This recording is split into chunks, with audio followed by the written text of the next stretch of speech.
Hola compañeros, ¿qué tal? Por favor, me indican si es que hay problemas para escucharme.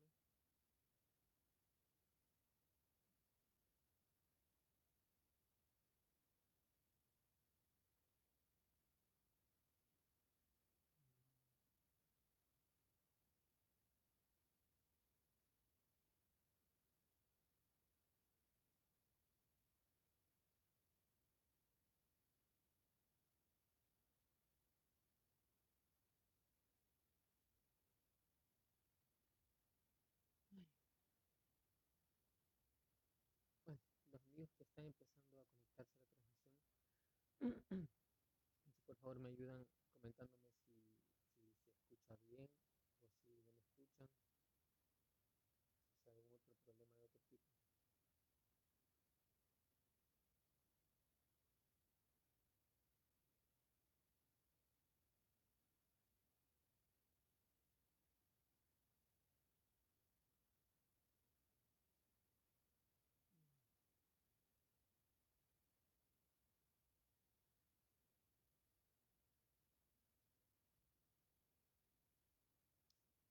Voy a esperar unos minutos breves a que alguien me dé confirmación de que el audio es correcto y empiezo con la transmisión.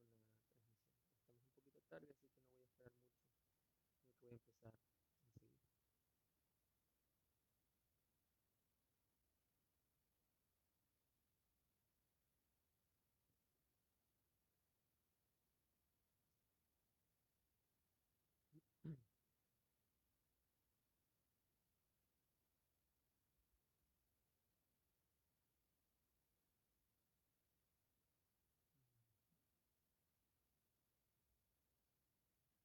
Yukanchi, ¿podrías comentarme si me escuchas bien?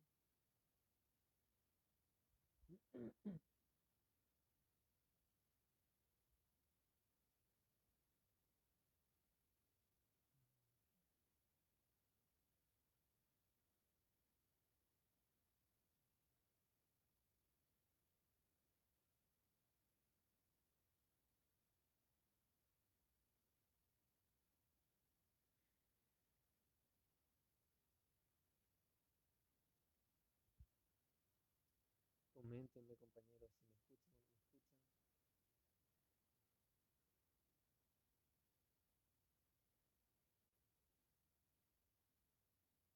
Ya, me dice Yukanchi que no me escucha.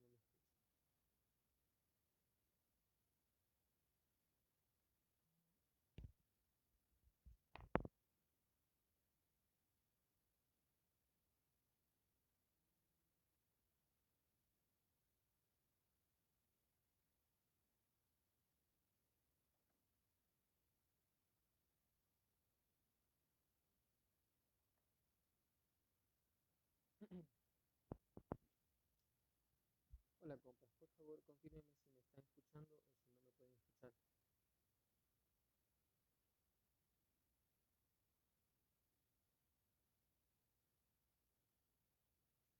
Ya.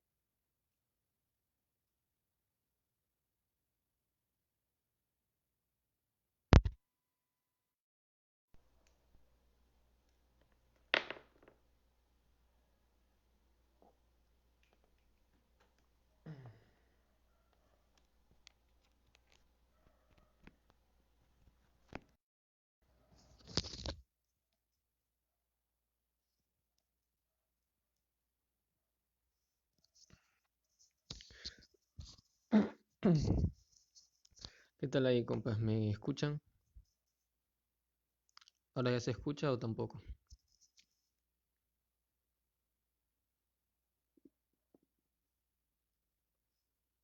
Díganme, confírmenme, compas, si me escuchan o no me escuchan. Ya, ya, José dice que sí me escucha. Chévere.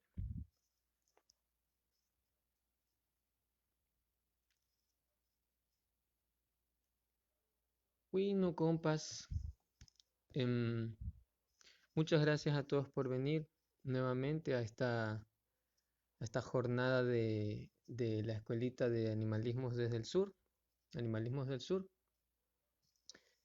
Bueno, como ya saben, yo soy David Proaño y el tema de hoy va a ser domesticación, civilización y proletarización de lo no humano.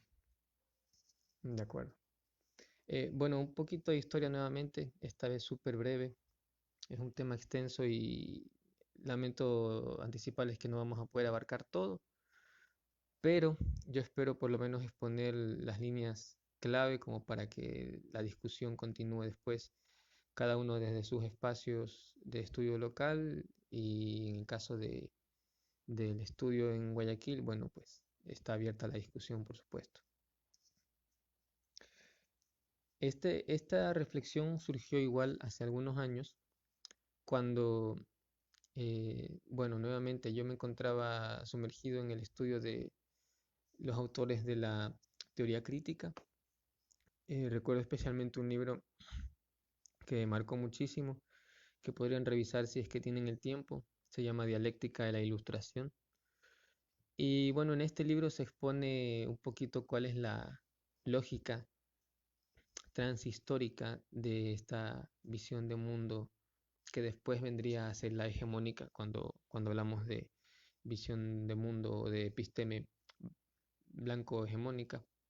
Nos estamos refiriendo al resultado histórico contemporáneo de eso, que es como la expresión concreta y particular de la razón instrumental. Entonces, cuando nos encontrábamos estudiando estas cuestiones en el marco de la reflexión animalista, surgió el tema si es que ya de manera definitiva se puede o no se puede como ser humano establecer una relación con la otredad, quizá una relación de objetivación o de objetualización del mundo concreto al que nos enfrentamos todo el tiempo para la vida cotidiana, eh, una relación que sea justa, que sea no violenta, una relación de objetivación del otro y de subjetivación nuestra, de nosotros mismos, que no fuera violenta o que no fuera autoritaria. Ya, ese fue el marco de la reflexión. Igual nos encontramos activando dentro del colectivo Activistas por la Defensa y Liberación Animal. Y bueno, el resultado fue un poquito esto que ya les comenté en la clase anterior. Me gustaría que entendamos que las tres sesiones en las que estoy aportando yo un poco, son parte de una continuidad argumental que pretende un análisis, crítica y deconstrucción de este paradigma humanista del activismo animalista al interior de América Latina, ¿sí? Es decir, observarlo, analizarlo, cuestionarlo, desmontarlo como la única o más deseable opción de activismo que hay, puesto que está situado en un paradigma humanista, y desmontarlo en favor de la construcción de un nuevo paradigma diferente que sea el paradigma propio del sur. Ya hablamos de lo conflictivo que es hablar de un animalismo del sur, cuando en realidad tendremos que hablar del sur como un campo de posibilidades en las cuales la diversidad es lo que prima, ¿no? Porque este discurso monolítico y homogenizante es precisamente el discurso del centro, pero como sur no podemos pretender eh, universales en ningún tipo, ¿no? Entonces, dentro de este esquema de esta continuidad argumental, la primera sesión trató del análisis de la cuestión em, en su dimensión epistémica, es decir, tomando como centro, como nodo para el análisis a la etnia, a la confrontación entre etnias y sus correspondientes visiones de mundo. En la sesión de hoy vamos a analizar un poquito la dimensión ya no epistémica, sino ideológica y también esta dimensión de subjetidad que corresponde a la clase social, primero la ideología, y también al modelo civilizatorio, en el caso de la subjetidad y de los modos de subjetivaciones del ser humano. En la última sesión hablaremos específicamente ya de la acción, y no voy a hablar mucho en el sentido de proponer cosas, sino de plantear interrogantes de cómo encauzar la acción política, tomando en consideración las reflexiones de estas dos sesiones de las que les estoy hablando. Ahora, ¿Cuál es la relevancia de este tema, el de hoy? Pues yo pienso que es contextualizar el análisis, este análisis del que estoy hablando, el análisis de este paradigma humanista inmerso en el activismo animalista, contextualizarlo dentro de una crítica general al modelo civilizatorio hegemónico, ¿sí? Es decir, no presuponer que nuestros esfuerzos analíticos y de políticos son aislados, es decir, no ver al animalismo o al especismo y el antiespecismo en América Latina como un fenómeno aislado, sino entenderlos que están inmersos dentro de una dinámica de disputa epistémica en la clase anterior y en la clase de hoy de disputa ideológica entre clases sociales y disputa de modos de construcción de la subjetividad entre distintos modelos civilizatorios que están en disputa igual. Y estos tres componentes se superponen, es decir, la etnia, la clase y los modelos civilizatorios no es que existen por separado, ¿sí? Son como tres niveles analíticos que yo arbitrariamente estoy diferenciando entre sí para poder exponer las cosas como por separado y que no sea toda una sola pelota difícil de entender. Pero cuando hablamos de modelo civilizatorio, clase y etnia, bien podemos estar hablando de el campesinado indígena, ¿no? Estas tres dimensiones los permean como sujeto, como población. Entonces, dentro de la crítica general a este modelo civilizatorio, em, cuando hablamos de razón instrumental, estamos hablando de la quinta esencia, del espíritu, del el componente principal eh, de de esta razón humanista, de esta misión civilizadora que deja una impronta de lo humano en lo no humano, ¿sí? Y esto me gustaría expresarlo en estos términos muy crudos y simples. Yo pienso que la, la colonialidad es la forma en que Occidente domestica a lo humano. Es decir, después voy a regresar sobre esto, pero si entendemos la domesticación como el proceso por el cual el ser humano desnaturaliza y humaniza a lo no humano, ¿no? Precisamente lo natural, podemos hablar de la colonialidad como un proceso de domesticación de lo humano no occidental, ¿sí? Es decir, hay una continuidad, una suerte de continuidad lógica entre la domesticación del otro y la colonialidad del otro. Bueno, igual como en la clase anterior voy a estar revisando lo que comentan acá para poder responder. Francis Cruising, compa, desconozco desde dónde me estás escribiendo. Y quizá como te refieres a alcaldía, quizá me estés escribiendo desde Guayaquil o no lo sé. El tema que me planteas es bastante particular y concreto y creo que no es el espacio como para abordarlo. Después de todo, quizá en el final podamos discutir un poco al respecto. Ahora, dentro de la contextualización filosófica y política y espiritual de este tema, tengo que regresar sobre una noción que ya les comenté en la sesión anterior, que es el antihumanismo. El antihumanismo es un paradigma civilizatorio, ¿no? Digámoslo así, es nuestra respuesta como activistas de ADLA en aquellos tiempos que como grupo, una pequeña parte de ADLA, eh, fundamos como de manera casi sin darnos cuenta esta especie de actitud frente a nuestra propia condición de seres civilizados, en tanto animales domesticados, autodomesticados y que a través de sus interacciones sociales forman parte todos los días de una dinámica domesticante de todo lo que encontramos a nuestro paso. Entonces, esta actitud era como el equivalente de la misantropía, pero no canalizado como odio destructivo o como una pretensión de acabar con nuestra especie, sino precisamente es de un afán de reconectar con la dimensión animal de nuestra propia especie y de nosotros mismos como individuos, como grupos y como cuerpos.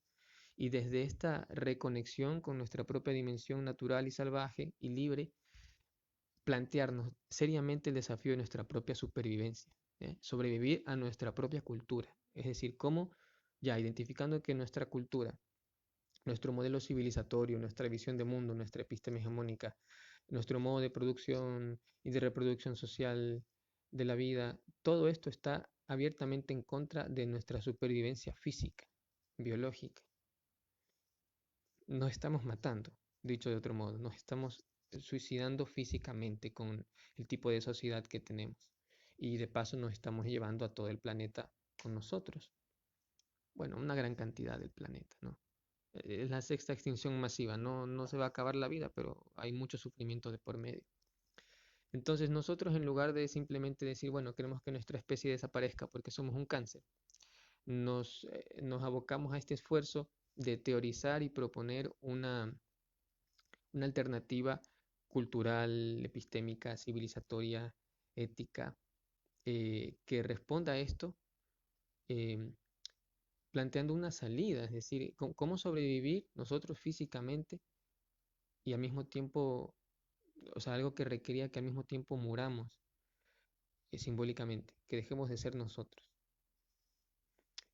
Morir en nuestra yoidad para poder sobrevivir en nuestra materialidad y en nuestra colectividad como especie. Y bueno, este esfuerzo sí nos planteaba unos desafíos muy importantes en cuanto a la centralidad del yo, a la centralidad de la cultura o de la razón tecnocientífica. Y bueno, si quizá visto desde afuera, algunos pensarían en nosotros como eh, retardatarios o anarcoprimitivistas o neoludistas. Em, bueno, en todo caso, yo sí me identifico bastante, por ejemplo, con las posturas más radicales del antidesarrollismo. Em, Soy muy afín al anarcoprimitivismo también. Me pesa terriblemente estarme comunicando con ustedes por este medio, por ejemplo, pero es lo que hay.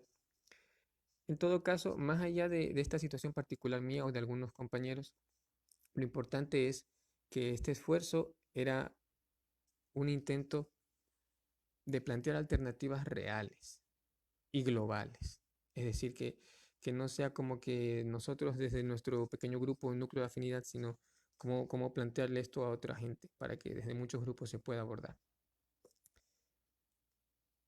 Ahora, una aclaración más antes de abocar ya el núcleo del tema. Me voy a referir de manera totalmente arbitraria a este. Bolívar Echeverría lo menciona como una segunda naturaleza, una pseudo naturaleza. Yo lo voy a mencionar definitivamente como civilización. Civilización para definir esta capa, esta costra superpuesta a la naturaleza verdadera, auténtica, que nosotros construimos todo el tiempo para poder hacernos esta, esta vida eterna en medio de la impermanencia, en medio de lo fugaz. Esta, esta respuesta que tenemos nosotros, respuesta cultural, respuesta simbólica y respuesta material también, y política, y bélica y lingüística, al hecho de estar aquí de paso, con un paso tremendamente fugaz y que no somos lo suficientemente maduros a un nivel espiritual para poder aceptar esto, entonces entramos en una crisis por la conciencia de muerte, la conciencia de finitud, entramos en una crisis espiritual y existencial y nuestra respuesta es todo esto que vemos acá, toda la cultura, toda la sociedad, la economía, todo. Entonces, para agrupar ese todo, me estoy refiriendo ahorita con la palabra civilización.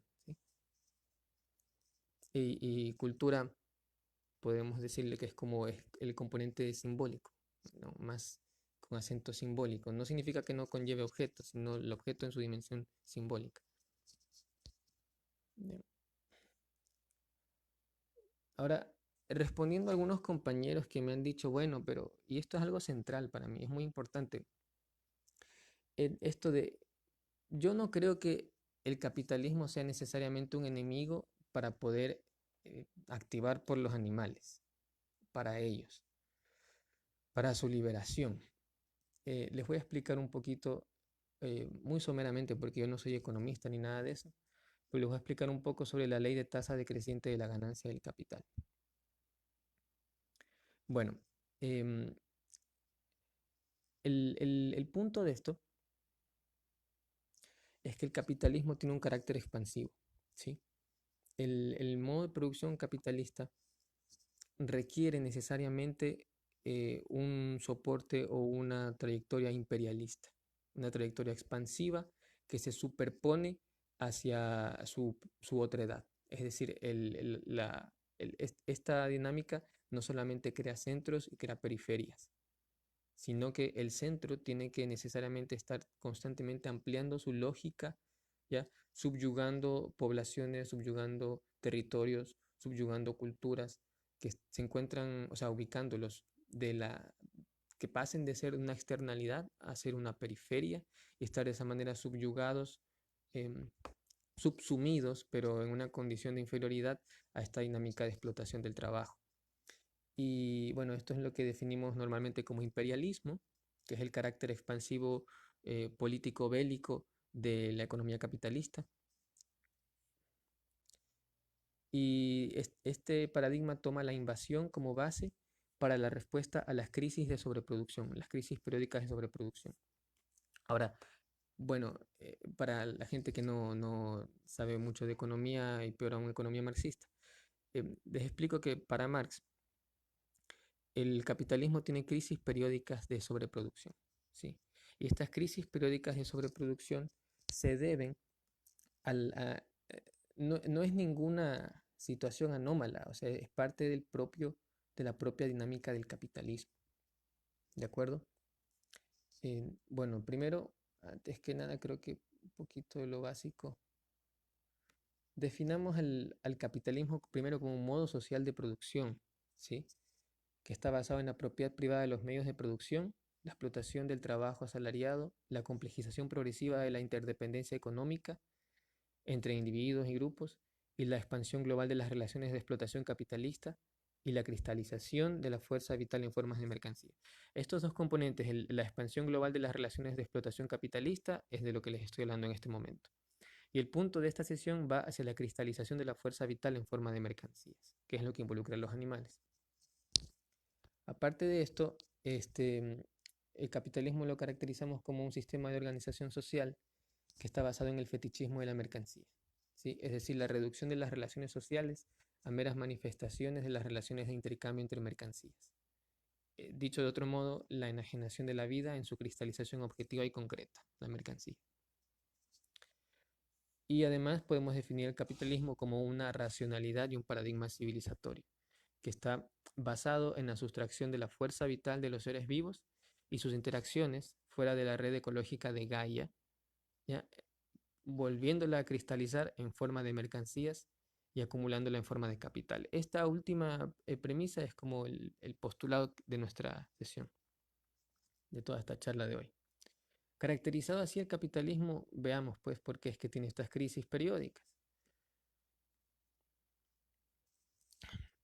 El capitalismo, como ya les mencioné, eh, básicamente, sí, burdamente les puedo decir que se trata de que hay una relación de explotación de trabajo entre una clase dominante y una clase dominada. Esta es la visión marxiana, la visión clásica. Entonces, visto así, el componente que da origen al capitalismo y a la acumulación de capital es que el trabajador se lo obliga a trabajar un plus tiempo, es decir, más tiempo del que necesita trabajar para satisfacer sus propias necesidades de reproducción vital, de reproducción de la fuerza de trabajo. Se lo obliga a trabajar más tiempo, plus tiempo. En este plus tiempo se genera un plus producto, ¿no? Un excedente de producto que él necesitaría producir eh, para reproducir su fuerza de trabajo. Y este plus producto conlleva el plus valor, que no le es devuelto al trabajador, sino que de aquí sale la ganancia del capital, que va a las manos del capitalista, el dueño de los medios de producción. Básicamente eso es el capitalismo, amigos. Eh, Ahora, ¿qué pasa con esto? Que el capital, como ustedes se dan cuenta, es plusvalor acumulado, ¿sí? Es trabajo muerto. Si el trabajo es una actividad vital, una expresión de la fuerza vital, el capital es esta expresión cristalizada y acumulada, es decir, trabajo muerto. Em, y este trabajo muerto se convierte después en capital constante.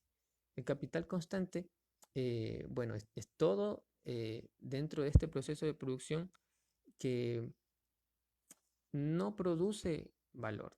Es la cristalización del valor, pero no lo produce. Por ejemplo, las máquinas. Por ejemplo, la infraestructura de la fábrica. ¿Ya? No sé, quizá como capital constante, inclusive podríamos decir un teléfono inteligente para alguien que trabaja, no sé, haciendo community managing o gestión de medios o yo qué sé, formas de trabajo contemporáneas. No podemos decir que el teléfono inteligente es el capital constante. El capital variable, ¿ya? Es el trabajador, ¿de acuerdo? Es decir, que este capital que se toma y se reinvierte en el proceso de producción, ¿ya? Hay un componente de este capital, que es el capital constante, que no genera nuevo valor, y hay un componente que sí genera valor, que es el capital variable, y es aquel que está destinado a los trabajadores. Entonces, eh, en el capitalismo, ustedes saben, pues hay competencia porque supuestamente es la libre empresa y todo esto. Entonces, a mayor inversión de capital constante se da una ventaja tecnológica, ¿ya? Y esta ventaja tecnológica da una mejor posición para la competencia en el mercado. Entonces, todo el mundo quiere estar en una mejor posición, entonces invierten y hay una mejora tecnológica. Pero ¿qué pasa? Que esto permite producir más cantidad, más mercancías, pero el capital constante no añade nuevo valor, porque el valor solamente es añadido por el capital variable, es decir, el trabajador o también, y en ese punto somos parecidos, el animal no humano son los únicos que pueden producir valor, nuevo valor. Una máquina no puede añadir valor al proceso de producción, solamente el trabajador lo hace. La máquina lo que hace es desplazar valor. El valor que le fue cristalizado en ella por el trabajador que la construyó es desplazado al proceso de producción, pero la máquina en sí no crea nuevo valor. Entonces, dado que solamente el plusvalor robado al trabajador y puesto en las manos del capitalista es lo que da la ganancia del capital y es lo que engorda a los ricos, una empresa que invierte mucho en tecnología se ve en aprietos porque comparativamente es mejor, es más competitiva, pero genera menos ganancias. ¿Ya? Entonces, en esto radica la ley de tendencia decreciente de la tasa de ganancia. ¿Ya? Ley de tendencia decreciente de la tasa de ganancia. Si quieren estudiar un poco más a profundidad, ya saben cómo se llama. Entonces, ¿qué significa esto? Composición orgánica del capital le llaman a esta característica de que tiene más capital constante, o sea, que tiene capital constante. Entonces, a mayor composición orgánica del capital, es decir, a mayor capital constante, es menor la cuota de plusvalía y por ende menor la tasa de ganancia del capital. Entonces, menos plusvalía, menos ganancia y el capitalista tiene problemas. Entonces, ¿cómo se resuelve esto? Produciendo mucho, ¿sí? O sea, no es que se resuelva, es que la sobreproducción se da porque tienes que constantemente estar contratando a más trabajadores o explotarlos más o explotarlos para poder tener la misma tasa de ganancia porque la tecnología no se detiene, ¿ya? Entonces, estas crisis de sobreproducción hay tres soluciones teóricas. La primera es la eliminación de la competencia a través de monopolios y oligopolios, que eso se da normalmente. Em, También los avances tecnológicos significativos, que son aquellos que permiten, eh, por ejemplo, las impresoras 3D. ¿Ya? Es como que permiten producir gran cantidad de mercancías sacando a un gran número de trabajadores de la ecuación. Entonces, eso aliviana esta tendencia decreciente de la tasa de ganancia. Y el componente principal de cómo el capitalismo afronta su propia crisis de sobreproducción es la sobreexplotación. Ya, esta sobreexplotación tiene distintos matices. Marx la anuncia como sobreexplotación, Rui Mauro Marini la anuncia como superexplotación, que es un concepto creo que más apropiado, pero las manifestaciones particulares de esta sobreexplotación son la incorporación de nuevos grupos humanos a la explotación capitalista, ¿sí? Es decir, tenemos un número dado de trabajadores y necesitamos que haya más y más explotados para que haya más ganancias.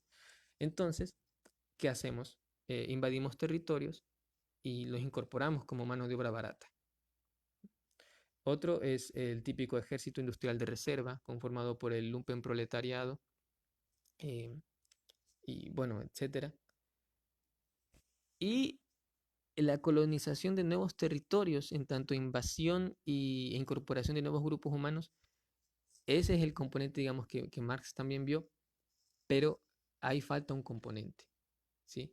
Que es el de la incorporación de los animales no humanos y los ecosistemas a este proceso de sustracción del valor. Y esto es lo que Marx no lo ve, porque es especista, ¿no? Porque está hablando desde un paradigma antropocéntrico. Entonces, para él solamente los trabajadores humanos, obviamente, son los que producen valor.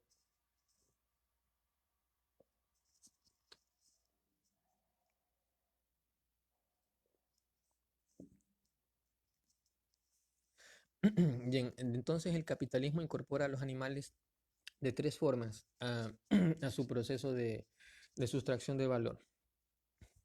Primero, lo hace como materia prima o como recurso a través del despojo de la fuerza vital. Literalmente, matas al cerdo y tienes carne, materia prima sobre la cual despliegas un proceso de agregar valor a través del trabajo y por ende materia prima para un proceso de producción. También la segunda forma es la mercantilización de la fuerza vital, ¿sí? Entonces, al cerdo lo vendes, lo compras, lo vendes, en tanto un producto que está destinado al consumo, ¿ya? Entonces, no estás directamente matándolo, pero hay un intercambio de valor a través de tratar a este animal como forma mercancía. Bien, ahora, ¿cuál es la primera forma, que es el despojo de la fuerza vital? Es la forma directamente por la cual el capitalismo incluye, involucra a los animales no humanos dentro de este como ejército industrial de reserva, no industrial, ejército vital de reserva, diríamos, lo incorpora a la explotación capitalista, ¿no? Directamente a través de matarlo. Pero el proceso previo que permite que este animal sea incorporado, en su gran mayoría, porque no siempre son producto de la cacería, el proceso previo es la domesticación, ¿sí? La domesticación de la fuerza vital que involucra tomar al animal como productor de sí mismo, como una mercancía. Ojo con esto. No podemos hablar directamente de los animales no humanos como obreros o como proletarios, porque ellos no producen mercancías, ¿sí? Ellos no tienen esta facultad de producir objetos y que funcionen como valores de uso y a su vez valores de cambio, ¿no? Objeto mercancía. Un cerdo no puede hacer eso, una vaca no puede hacer eso, un chivo no puede hacer eso. Lo que los animales hacen naturalmente es producir su propio cuerpo a través de sus procesos y funciones metabólicas y coproducir el ecosistema en el cual se desenvuelven a través de sus interacciones ecológicas, que son parte, son producto y productoras de estas funciones metabólicas propias de su biología. Entonces, el animal, cada vez que está comiendo, cada vez que está defecando, cada vez que está existiendo de manera natural en un entorno, él está creándose y está co-creando el mundo en el que existe. Esta doble dimensión ecológica del animal no humano es secuestrada, transformada, adaptada a los intereses y funciones, caprichos, necesidades, no sé, de los humanos y puesta al servicio de la producción de, no de mercancías en sí, sino de su transformación como mercancía. Es decir, tomemos como ejemplo un cerdo y un jabalí, ¿ya? El cerdo es, su nombre científico inclusive, es Sus scrofa doméstica, mientras que el jabalí es Sus scrofa, es decir, el jabalí es la versión salvaje, natural del cerdo y el cerdo es la versión domesticada del jabalí. ¿Cuál es la diferencia entre el cerdo y el jabalí? Pues que el cerdo lleva un proceso de miles de años de haber sido secuestrado, de haber sido transformado de manera violenta y sistemática a través de selección artificial y muchas penurias, una esclavitud de milenios, para alterar el funcionamiento metabólico de su cuerpo y sus funciones vitales y reconducirlas de una situación de funcionalidad ecológica dentro de un ecosistema a una situación de funcionalidad económica dentro de la civilización. ¿Sí? Entonces estoy usando civilización como una palabra para determinar a esta, para denominar a esta segunda naturaleza o pseudo naturaleza de la que habla Bolívar Echeverría, cuando se refiere a la sociedad. Esta domesticación de la fuerza vital no hace que el animal produzca mercancías, sino que vean una foto de un jabalí y de un cerdo. El cerdo pesa 3, 4, 5 veces más que un jabalí. Entonces no es natural que un cerdo eh, produzca su propio cuerpo, ¿no? Lo forme a través de su metabolismo a esa escala. ¿Sí? Todo ese peso, toda esa masa de carne y de grasa que tiene el cerdo no es natural, no corresponde con ese proceso de existencia biológica y ecológica natural del jabalí, sino que es producto de su incorporación a la dinámica económica capitalista vía alteración del metabolismo, es decir, domesticación. Entonces, el cerdo vegano produce su cuerpo como parte de una necesidad biológica y ecológica. Produce su cuerpo como parte de satisfacer una necesidad mercantil, de que haya carne, de que haya carne y mercancía. Ya no carne y cuerpo de un animal que tiene que estar ahí para que el ecosistema funcione, sino carne, producto que tiene que estar ahí para ser vendida, comprada y para que haya otro animal que la devore. ¿Sí? Entonces hablamos de los animales como productores de sí mismos como mercancías. No productores de mercancías, sino productores de sí mismos como mercancías. Bueno, entonces, esta es la razón finalmente por la cual no puede haber liberación animal dentro del capitalismo.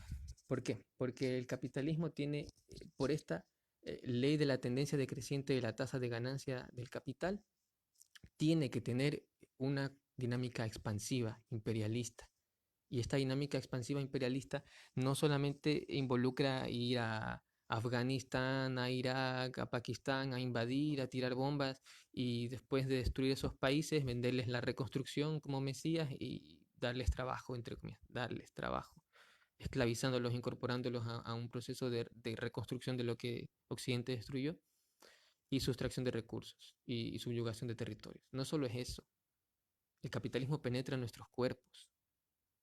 El capitalismo nos crea necesidades biológicas, alterando nuestra dimensión ecológica para que nosotros no podamos, por ejemplo, purificar nuestra propia agua, cultivar nuestros propios alimentos, cocinarlos, prepararlos, hacer conservas, no sé. Todas las necesidades que tenemos nosotros como animales alteran la capacidad que tenemos para satisfacerlas, es decir, merman nuestra capacidad de autonomía, de agencia, y nos ponen en una situación en la que no podemos existir en la naturaleza, nos domestica.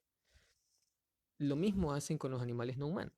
Si ustedes liberan a un cerdo y lo liberan en el bosque y va a ser comida de jaguares, ¿sí? Aunque ya casi no hay jaguares, pero es un ejemplo, ¿no? Entonces, esta misma dinámica imperialista y expansiva del capitalismo no permite concebir la liberación animal dentro de él.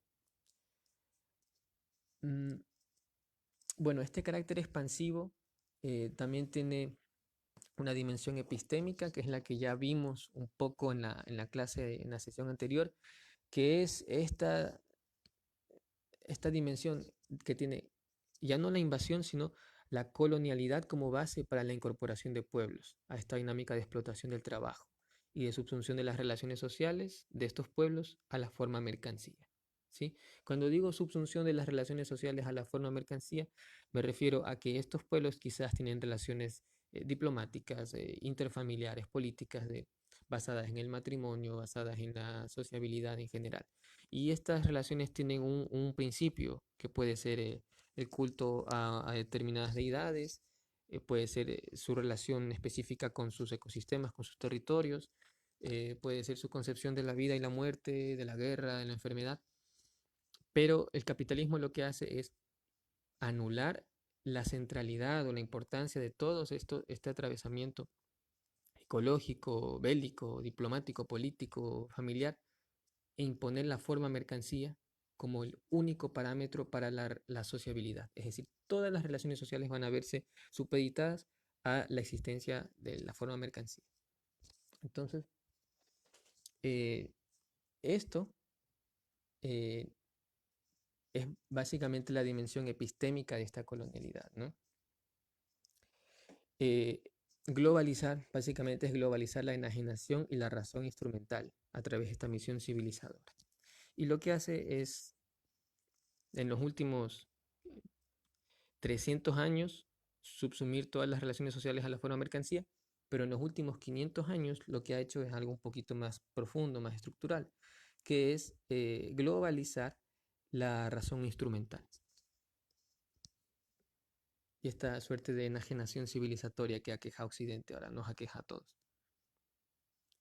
También tiene una dimensión ecológica que es la suma de las dos anteriores. Es decir, si tomamos esta política, esta dimensión económica imperialista del capitalismo, que está basada en una política de invasión, y la concebimos, digamos, como lo concreto, y lo subjetivo como esta dimensión epistémica de colonialidad, el resultado es que se modifica, se altera el tipo de relación que los pueblos colonizados e invadidos establecen con sus propios territorios. Es decir, estamos hablando ya de una dimensión ecológica del imperialismo capitalista. Y esta dimensión ecológica, que es la suma de las dos anteriores, es básicamente la civilización como base para la incorporación de territorios a la dinámica de explotación de la fuerza vital. Ya no hablamos solo de la explotación de trabajo, sino explotación de fuerza vital, porque estamos hablando de subsumir animales no humanos, estamos hablando de subsumir plantas, poblaciones vegetales, estamos hablando de subsumir a los suelos. ¿Eh? Cuando hacemos agricultura extensiva de monocultivo, sin prácticas de compostaje en superficie, no hablo de compostaje de abono típico, sino de devolver la materia orgánica que sacamos al suelo, simple y llanamente, nada más. Em, lo que hacemos es, esto me parece que es Jairo Restrepo el que lo menciona,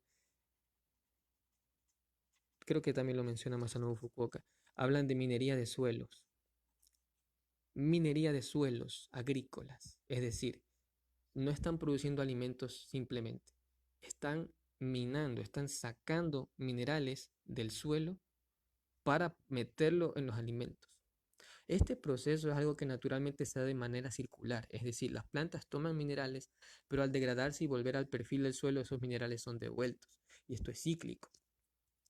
Pero viene el capitalismo y la modernidad con su agricultura extensiva de monocultivo y lo que hace es sacar indefinidamente, como si no se fuese a acabar nunca, estos minerales del suelo, volviéndolos desiertos. ¿Ok?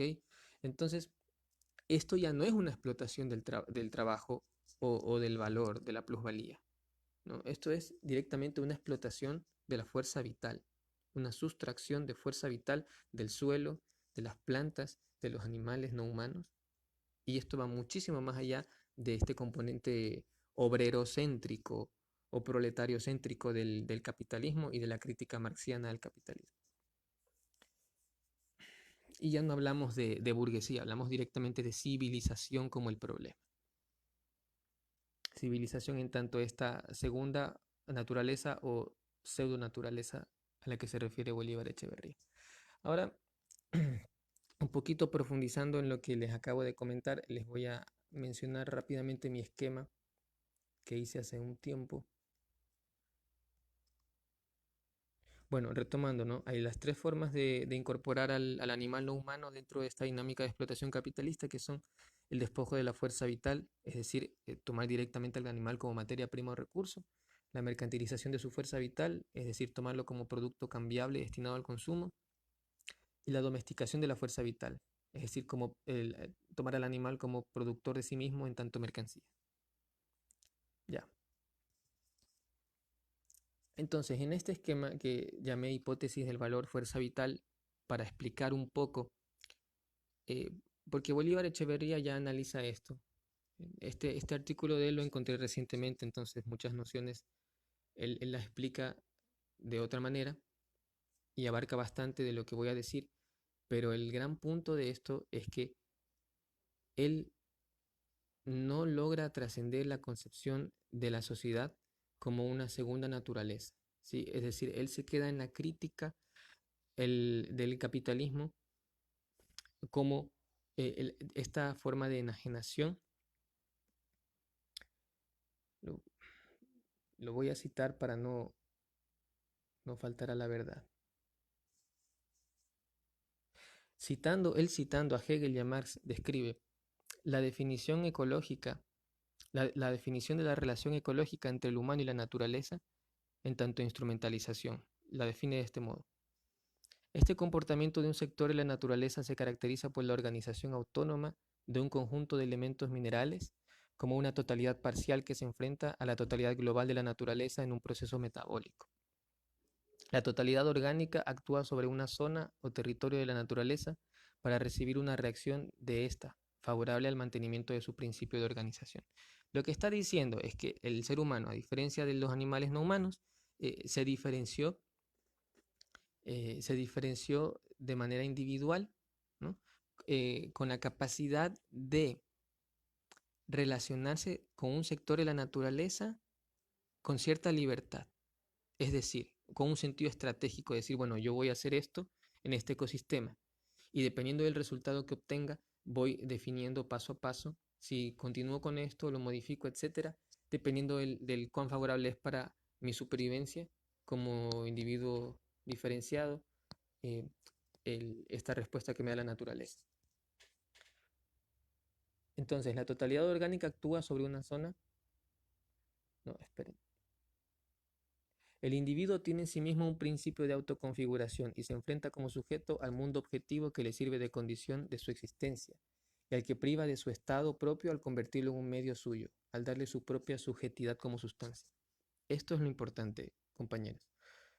Este individuo, llamémosle humano, llamémosle sociedad, Bolívar Echeverría lo trata a la sociedad como individuo en tanto sujeto animal gregario, SAG, para referirse, por ejemplo, a las colmenas de abejas, eh, manadas de otros primates superiores, llamados así, y las sociedades humanas también, sujeto animal gregario. Estos SAG tienen la característica de que tienen un principio de autoconfiguración. Y este principio se enfrenta al mundo objetivo, volviendo la continuidad en el tiempo de este principio, el contenido o la justificación de la continuidad del mundo objetivo. Dicho de otro modo, yo como humano, como sociedad, le impongo al ecosistema valor en la medida en que me sirve a mí como un medio para que yo continúe, no físicamente, no materialmente, sino que perdure en el tiempo este principio de organización de este cuerpo social o de este sujeto animal gregario o este sujeto social. ¿De acuerdo? Entonces, no importa que el humano viva o no viva biológicamente, lo que importa es que esta forma específica de organización de las relaciones sociales que llamamos modernidad capitalista occidental se reproduzca, que siga siendo viable en el tiempo. Y esta función se superpone a la función de reproducción biológica o física de la vida humana, ¿sí?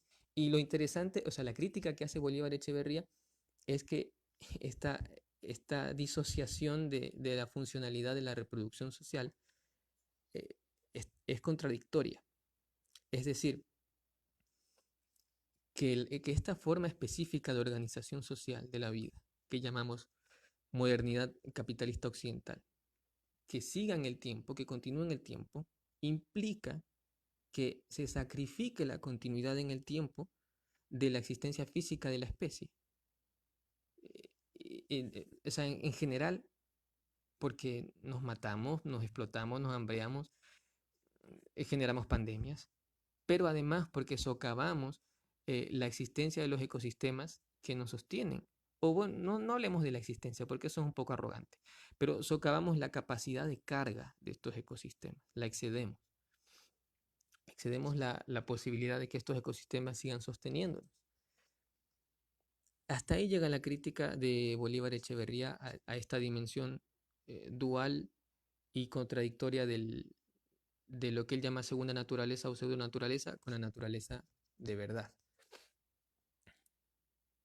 Y él lo explica expresando que este proceso de reproducción social humano no se trata de la conservación de un principio de sociabilidad que estuviese ya dado en la organicidad animal. Es decir, no es que naturalmente o instintivamente nos relacionamos con la naturaleza de este modo, sino que este componente tiene la fundación y refundación constante de ese principio, a través del proceso de producción, circulación y consumo de significantes, vía objetos, mercancía. El enfrentamiento del ser humano con la naturaleza no es ya directo, sino mediado por el enfrentamiento del sujeto con su propia sociabilidad. La reproducción física del individuo solo se cumple en la medida en que es también reproducción de la forma política de la comunidad. Es decir, si nosotros, por ejemplo, les tomo como ejemplo este vaso, ya, es un vaso, ya, su producción, circulación y consumo en tanto objeto o mercancía contiene una dimensión simbólica. Ese vaso no solo es un objeto, es un significante. Y yo, a través de estarlo consumiendo o produciendo o circulando, estoy situándome a mí mismo, ¿no? Dentro de la sociedad y situando a los demás miembros de esta sociedad dentro de una determinada posición en la jerarquía de clase social.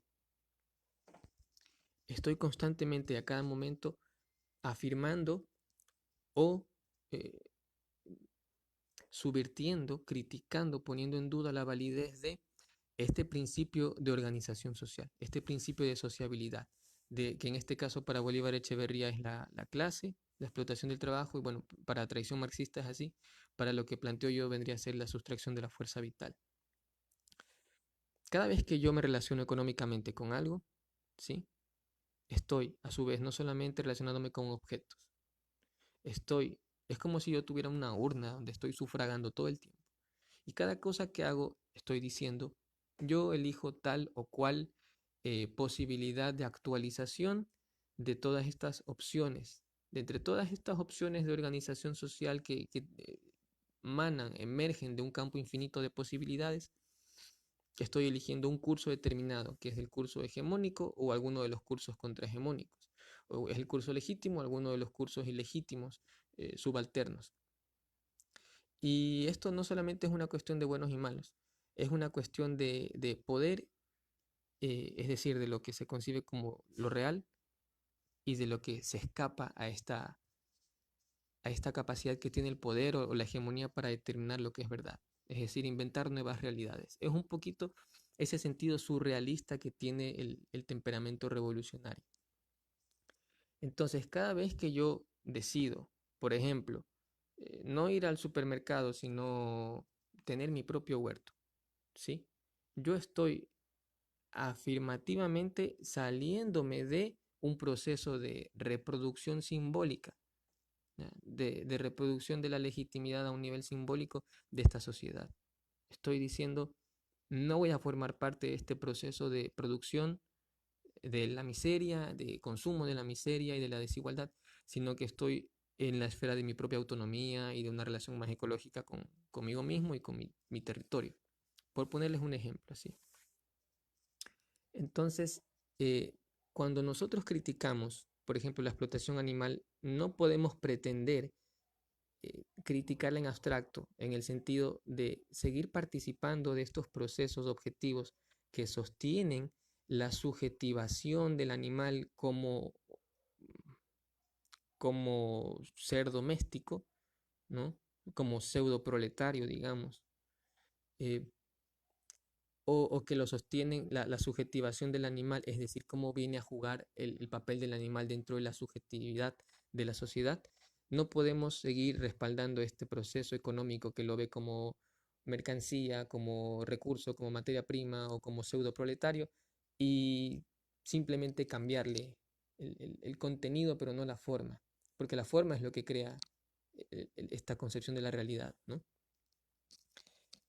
Entonces, bueno, esa es la crítica un poquito de Bolívar Echeverría. Ahora, ¿qué planteo yo? Él habla de esta transnaturalización, este proceso de crear una segunda naturaleza o una pseudo naturaleza que es producto de este proceso de tomar a la naturaleza, transformarla y generar objetos que forman parte de esta capa, de esta costra de una naturaleza no natural, de esta segunda naturaleza, él lo llama transnaturalización, ¿sí?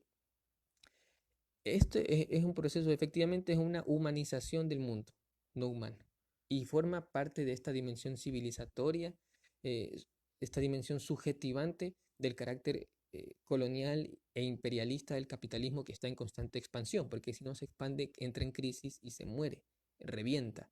Entonces el capitalismo tiene que estar constantemente expandiéndose y transnaturalizando todo. Yo voy a prescindir de este término porque me parece muy tibio y de lo que voy a hablar es de un proceso de domesticación. Directamente, para mí, la transnaturalización, es decir, tomar algo natural, modificarlo para que forme parte de una segunda naturaleza así aducida, es la definición de domesticación. Solamente que no tenemos que mencionarlo de una forma tan bonita diciendo segunda naturaleza o pseudo naturaleza. Hablemos directamente de una costra de basura, de mierda, de cemento, de contaminación, de cáncer, esta costra que nos encanta y que nos revolcamos en ella porque nos fascina esto. Nos fascina el WhatsApp, nos fascina el Instagram, nos fascina el Netflix, nos fascina tener todo al alcance de un clic, todo instantáneo, todo fácil, fácil para el consumo, pero es tremendamente complejo para la producción. Y por eso, para que cada uno de nosotros tenga el nivel de consumo que tiene, se necesita una red tan compleja y vasta de explotación del trabajo y de sustracción de la fuerza vital de un montón de seres, que cuando uno se da cuenta de eso, uno lo que quiere hacer es meterse en un hueco y no salir jamás, y vivir del aire. Llamémoslo así, esta costra de mierda y de basura es la civilización. Y cómo esta civilización se constituye a sí misma es a través de la domesticación de lo no humano y de la domesticación de ese remanente no civilizado, no humano, no racional, no lógico dentro del propio humano. Y el gran reservorio de esto, amigos, es el cuerpo. El ser humano, eh, gracias a la modernidad capitalista occidental, establece una relación con su propio cuerpo basada en la domesticación, ¿sí? Es decir, que prime esta impronta, esta huella de la razón, ¿no? Del pensamiento lógico, estructurado, discriminante, que prime sobre la intuición, la naturalidad, la fluidez de los ciclos y comportamiento metabólico del cuerpo, que es totalmente natural. Nuestro cuerpo tiene un comportamiento que a pesar de tantos milenios de domesticarlo, sigue estando muy conectado con la naturaleza exterior, ¿sí? Es decir, que cuando vemos el bosque, la playa, la montaña, eso también está dentro de nosotros, acá en el cuerpo. Y por eso es que cuando nosotros vamos a estos territorios no domesticados, vibramos y nos sentimos vivos, porque hay un reconocimiento mutuo entre la naturaleza exterior y la naturaleza interior de este ser domesticado. ¿M? Nos sentimos como los animales que son rescatados y por primera vez pisan el césped, o el pasto, lo que diablo sea, después de estar en una jaula toda su vida. Es lo mismo. Es lo mismo, la naturaleza animal salvaje y libre de ese animal rescatado está reconociéndose con la naturaleza del pasto, del suelo, de la brisa. Y en este reconocimiento pienso yo, hay un momento de claridad diáfana que es cuando el ego cesa, cuando el yo se suspende y no hay más discriminación entre el yo, el otro, el ellos, el nosotros, interior, exterior, sujeto, objeto. Es un momento en el que cesa el lenguaje. y en este momento somos profundamente animales. Me gusta pensar la liberación así. Y, y entonces a lo que iba con esto es que el capitalismo y la civilización lo que buscan es penetrar también dentro de nuestro cuerpo para eliminar por completo esto. Tengo un amigo muy querido que él está muy al tanto de estos procesos que llaman transhumanización y que parten de esta filosofía posthumanista de superar esta, de superar las taras de la vida biológica del ser humano a través de la progresiva cibernetización, robotización, virtualización de la vida humana. ¿Eh? Ustedes pensarán, ah, está hablando de ciencia ficción, de los cyborgs y tal cosa, pero eh, hace 10 años un teléfono inteligente parecía ciencia ficción, amigos. No hay que descartar nada. Yo lo que pienso es que las élites, en su agenda del primacía de la razón tecnocientífica, que es la expresión concreta de la razón instrumental que convierte a toda la otredad en un medio para los fines del yo hegemónico, en este caso el humano, pienso que esta agenda involucra también la desnaturalización del cuerpo, es decir, la misión civilizadora del cuerpo que se expresa en los modales, por ejemplo, en el eructar y pedir perdón, o etcétera, esa domesticación del cuerpo, que es una expresión tonta, es una expresión, lo que les estoy diciendo es un ejemplo muy tonto, pero es también muy cercano a nosotros. Es decir, ¿por qué nos avergüenza el comportamiento de nuestro cuerpo? ¿Mm? La etiqueta, los modales, todo esto es una expresión eh, diplomática, política, es como la especie de la propaganda de la civilización para con uno mismo, ¿no? Es como decir, em, la cadena nacional en la cual constantemente, por ejemplo, la Revolución Ciudadana nos estaba diciendo prohibido olvidar, sino estaba una impronta en nuestro imaginario social, ¿no? En la memoria. Lo mismo pasa con el cuerpo. Cada vez que alguien se comporta con naturalidad y es censurado, es como una cadena nacional que está diciendo, acuérdate que eres civilizado. Recuerda que no eres un animal, simple y llanamente. Estás domesticado y eso está bien. Entonces, yo creo que hay una agenda que es parte de este proceso de misión civilizadora que comenzó con la Ilustración. Bueno, ya empezó con la Edad Media, pero ya en la Ilustración toma fuerza. Y este proceso tiene que ver con eh, abandonar quizá las formas de vida así puramente biológica como las concebimos. Entonces, amigos, a lo que voy con esto es que el problema de la domesticación no es un problema de cerdos, de vacas o de gallinas solamente.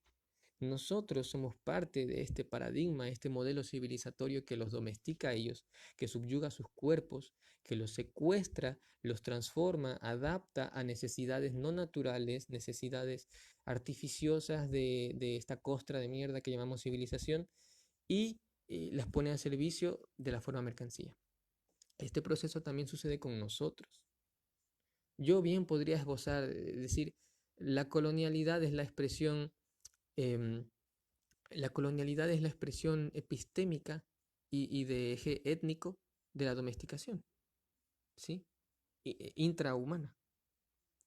Podría decir que eh, lo que acabo de decirles, la etiqueta, ¿no? Es la expresión doméstica, bueno, la expresión cotidiana, familiar, casera de la domesticación también del cuerpo.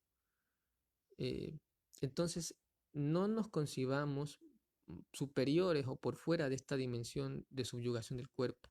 ¿Sí? No caigamos en esa trampa especista de decir, ah, tenemos que luchar por salvar a los domésticos. Nosotros somos los primeros domésticos. Nosotros los domesticantes, los domesticadores, somos los más domesticados. Y como les comentaba en un principio, regresando sobre el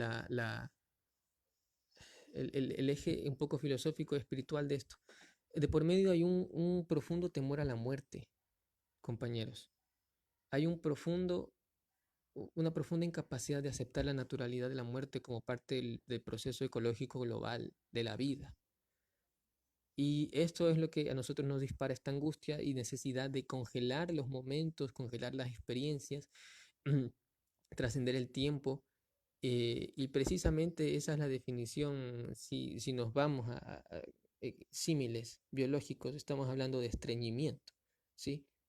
O sea, nosotros somos una especie que vive en una constante constipación simbólica, ¿sí? Nos negamos al fluir, nos negamos a nuestro propio fluir, al aceptar que estamos constantemente yéndonos, constantemente muriendo. Y eso está bien, porque no pasa nada, es la vida. Es eso, es parte lo uno de lo otro. Entonces, regresando al esquema que les comentaba hace un rato, eh, voy a hacer un resumen de este esquema, amigos, para que, bueno, si quieren como una guía de consulta rápida, después ya saben que más o menos en este minuto está. Primero, la premisa básica del capitalismo es la sustracción de la fuerza vital de los seres vivos y su reconducción fuera de la red ecológica Gaia, ¿no? O Pachamama, naturaleza, como le quieran decir, cristalizándola en forma de mercancías y acumulándola en la forma de capital, ¿sí? Que es trabajo muerto, ¿no? Es el producto y productor de esta constipación de la cultura. Segundo, el capitalismo opera la sustracción de la fuerza vital en el humano, expresada como fuerza de trabajo, a través del trabajo enajenado, y la reconduce hacia la red antiecológica de la civilización o sociedad humana. Tercero, los animales no humanos y la naturaleza son subsumidos a la economía capitalista de tres formas. Estas tres formas ya se las mencioné, amigos. Mm. Vamos al quinto. Puesto que los animales y plantas no tienen la facultad del trabajo, es decir, la producción de mercancías, sino solo sus funciones biológicas y ecológicas, producción de sí mismos y de su ecosistema, su fuerza vital no es cristalizable en la forma de mercancías, como objetos externos, y para que sea reconducida fuera de Gaia, estas funciones deben ser alteradas. Esta alteración es la domesticación. 6. Esta alteración es el fenómeno llamado domesticación y consiste en convertir a los seres domesticados en productores de sí mismos como mercancías. No pueden existir ya ecológicamente dentro de Gaia, sino solo como mercancía en la civilización. Séptimo, la domesticación es la forma no humana de proletarización. Punto medio entre ser productor de mercancías y ser productor de sí mismo dentro de Gaia. Es decir, ser productor de sí mismo como mercancía fuera de Gaia y dentro de la civilización, y que posibilita la explotación de los animales, es decir, que sea sustraída su fuerza vital, no solo en tanto materia prima o mercancía, sino como plusvalor en tanto productor de mercancías. Esto es un esquema viejo y por eso menciono aquí proletarización. Quizás, siendo más riguroso, sea mejor decir pseudo proletarización, pero bueno, eso son solo palabras. Creo que queda claro el tema. La conclusión final de esto sería que los animales y ecosistemas son la verdadera fuente de la acumulación originaria del capital, y su despojo es el perpetuo sostén de toda la economía capitalista. El capitalismo necesita el especismo para sobrevivir y la liberación animal es incompatible con el capitalismo. Esta es la conclusión política final, hablando de un poquito el esquema que tenía acá.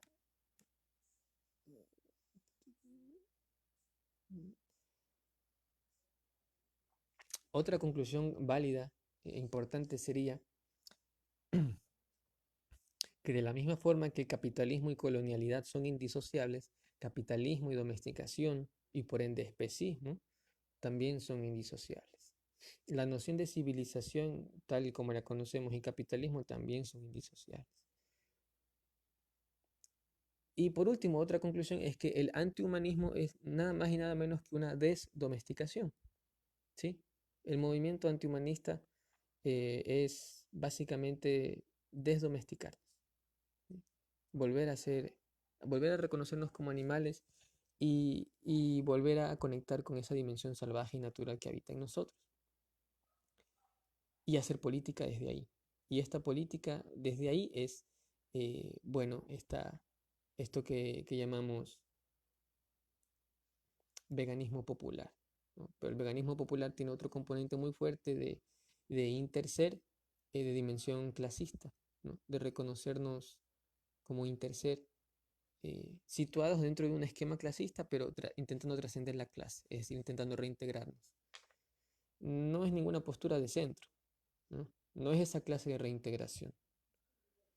Es reintegrarnos en tanto que más allá de la clase somos oprimidos, no solo como trabajadores y trabajadoras, sino como animales.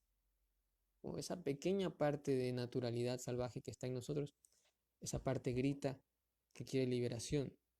Entonces, si nos reconocemos en ella, todos los humanos somos hermanos en la opresión y podemos ser hermanos en la liberación. Hasta aquí, compañeros, esta es toda la exposición que tengo que hacerles el día de hoy.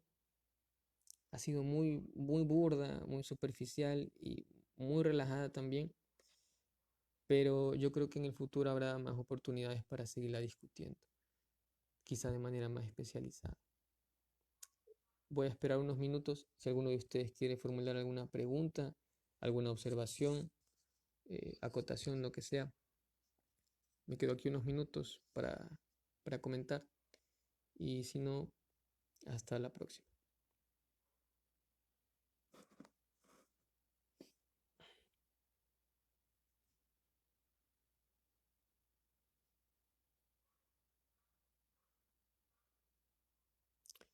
Bueno, ahora sí, respondiendo al compañero Francis Cruzin, compa, nosotros, no sé, bueno, por lo menos yo no tengo mucho interés en lo que haga o no haga el municipio, más allá que para criticarlo, porque es un desperdicio y se hace con los fondos de toda la gente.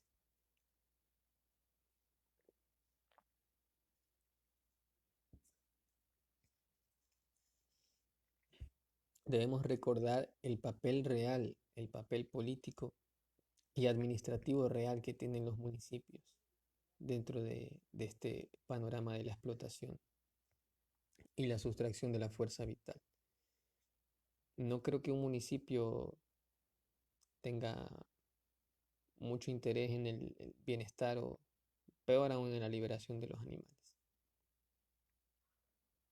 Ningún municipio, ni siquiera el de Yunda.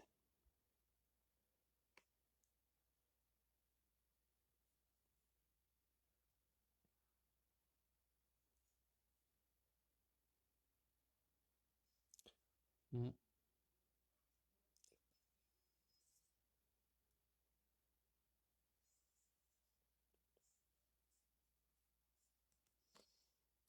Bueno, un poco para comentar más la manera en que lo ve Bolívar Echeverría.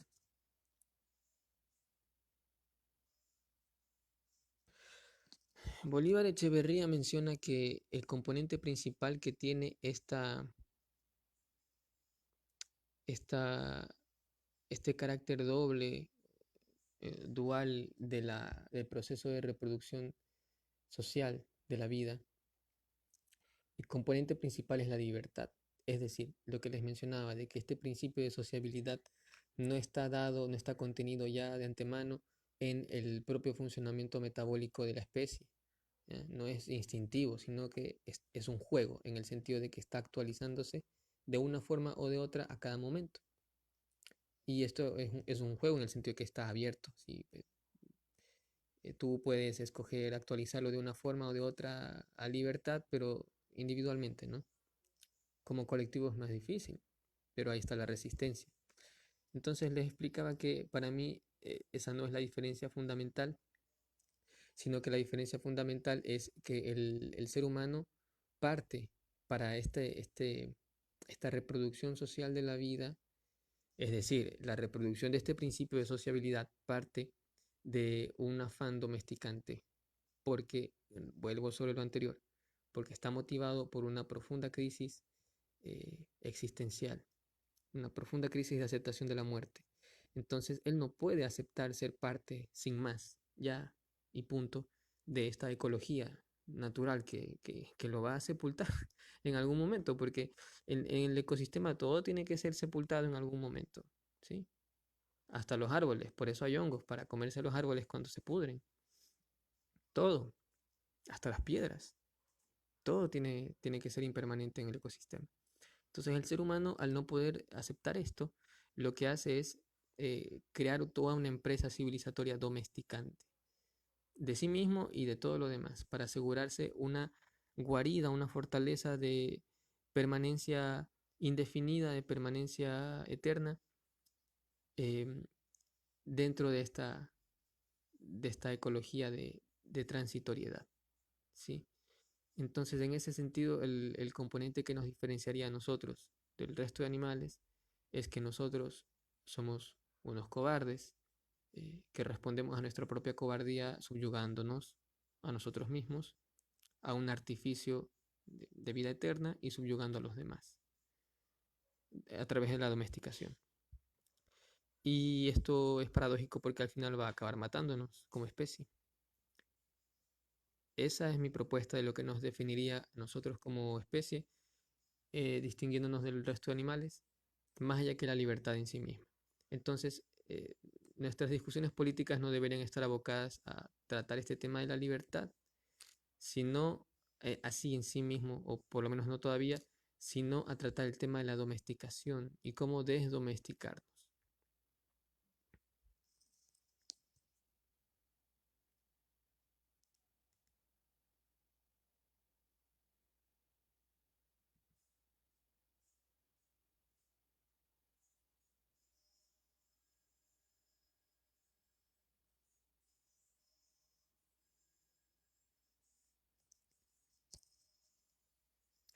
Bueno, amigos, veo que nadie escribe, nadie tiene más opiniones.